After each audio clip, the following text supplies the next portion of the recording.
നിരീശ്വരൻ വായിച്ചു തീർന്ന ശേഷം പുസ്തകത്തെക്കുറിച്ച് ആസ്വാദനം എഴുതാനായി പലകുറി പേനയും പേപ്പറും എടുത്തു.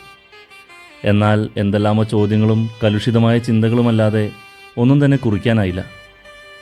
വായനയുടെ പോരായ്മയാകുമെന്ന് ധരിച്ച് വീണ്ടും വായിച്ചു.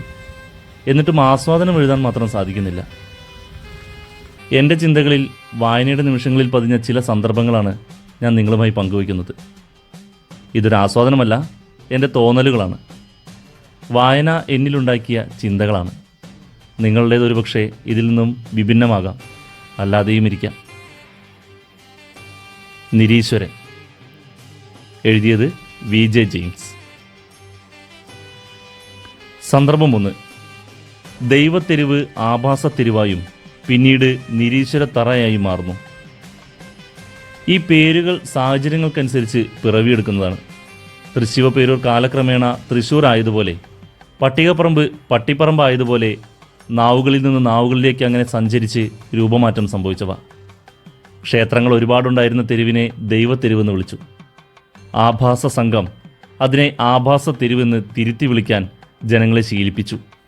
നിരന്തരം കേൾക്കുന്ന പേരുകളും സംഭവങ്ങളും ഏറ്റുപാടുന്ന ജനവൈകല്യത്തെ ആഭാസ സംഘം മുതലെടുത്തു എന്നും പറയാം.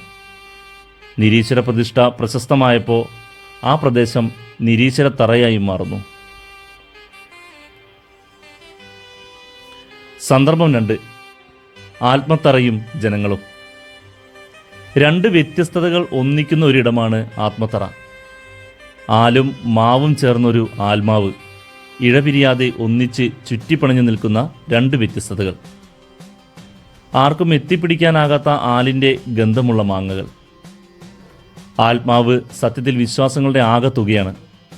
ഈശ്വരനും നിരീശ്വരനും പോലെ. ഒന്നില്ലാതെ മറ്റൊന്നില്ല. ഈശ്വരനും നിരീശ്വരനും ആലും മാവും പോലെ തമ്മിൽ തമ്മിൽ ബന്ധിതരാണ്. ആരാലും എത്തിപ്പിടിക്കാനാവാത്ത, ശാസ്ത്രത്തിന് പോലും വിശദീകരണം നൽകാനാകാത്ത രണ്ട് വസ്തുതകൾ. ഈശ്വരനെയും നിരീശ്വരനെയും അറിയുക എന്നാൽ മോക്ഷമാണെന്ന ചിന്തയിലേക്ക് മാങ്ങ പറിക്കാനെത്തിയ മലവേടനിലൂടെ ചെന്നെത്തിപ്പെടുന്നു. ഉത്തരമില്ലാത്ത ചോദ്യമെന്ന് നമുക്കതിനെ വേണമെങ്കിൽ വിശേഷിപ്പിക്കാം. സന്ദർഭം 3. നിരീശ്വരൻ്റെ പിറവിയും ജീവിതവും.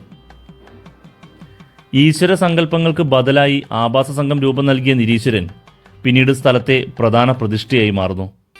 അയിത്തങ്ങളില്ലാതെ, പ്രത്യേക പൂജകളില്ലാതെ, വഴിപാടുകളില്ലാതെ ജനങ്ങളെ സഹായിക്കുന്ന ഒരു പ്രതിഷ്ഠ. പൂർണ്ണമായ വിശ്വാസത്തോടെ സമീപിച്ചാൽ ഏതൊരു വസ്തുവും ദൈവതുല്യമാണെന്നും ഈശ്വര സങ്കല്പം മതേതരമാണെന്നും നിരീശ്വരനിലൂടെ വ്യക്തം. നല്ല നേരങ്ങളും പ്രത്യേക പൂജകളും പ്രാർത്ഥനകളുമെല്ലാം മനുഷ്യനിർമ്മിതമാണെന്ന തിരിച്ചറിവ് ഇതിലൂടെ നമുക്ക് ലഭിക്കുന്നു. ആരാധനാലയങ്ങൾ വിശ്വാസികളിൽ നിന്നും ഉടലെടുത്തവയാണ്. അവരിലൂടെയാണ് അതൊരു കച്ചവട സ്ഥാപനമായി മാറുന്നതും. PK എന്ന് പറയുന്ന സിനിമയിലെ ഒരു രംഗം ഈ നിരീശ്വര പ്രതിഷ്ഠയ്ക്ക് സമാനമാണ്.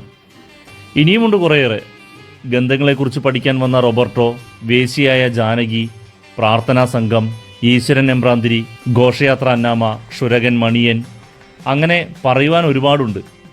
നമ്മുടെ കാഴ്ചകളെല്ലാം സത്യമാകണമെന്നില്ലെന്ന തിരിച്ചറിവ് ലഭിച്ചതിനെക്കുറിച്ച്, ചുറ്റുപാടുകളാൽ ഒറ്റപ്പെടുന്ന ഇന്ദ്രജിത്തിനെക്കുറിച്ച്, ആഭാസന്മാരെക്കുറിച്ച്, ഗന്ധങ്ങളുടെ പഠനത്തെക്കുറിച്ച്, ബോധത്തെ ബോധം കൊണ്ട് ഉണർത്തുന്നതിനെക്കുറിച്ച്.